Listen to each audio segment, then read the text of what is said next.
আরে ঘরে তো কিছুই নেই, তাহলে নিয়ে যাওয়ার জন্য কি তৈরি করব? আরে বোন তো অপেক্ষা করে থাকবে, কিছু তো অবশ্যই তৈরি করতে হবে নিয়ে যাওয়ার জন্য। আরে চিন্তা করো না, আমার ভাই খিচুড়ি নিয়ে আসবে না, ওই খিচুড়িটাই বোনের বাড়িতে পৌঁছে দেবে। হ্যাঁ মা, আজ মামা খিচুড়ি নিয়ে আসবে। হ্যাঁ মা। আরে বোন, হ্যাঁ ভাই তুমি এসে গেছো? হ্যাঁ বোন, ধরো এই নাও বোন। ভাই বসুন। আরে বোন আমাকে ক্ষমা করে দিও, এবার আমি বেশি খিচুড়ি প্রস্তুত করতে পারিনি। আমি যাচ্ছি, ছোট বোনের বাড়িতেও খিচুড়ি পৌঁছে দিতে হবে। আচ্ছা ঠিক আছে ভাই। আরে দেখো ভাই খিচুড়ি নিয়ে এসেছে। কি?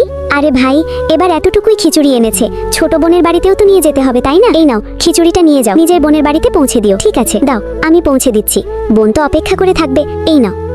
আরে মা, আমরা কিছুই খাবো না। আরে মা, খিচুড়ি তো এমনিতেই কম, তুই জানিস না তোর ফুপুর বাড়িতে অনেক লোক আছে।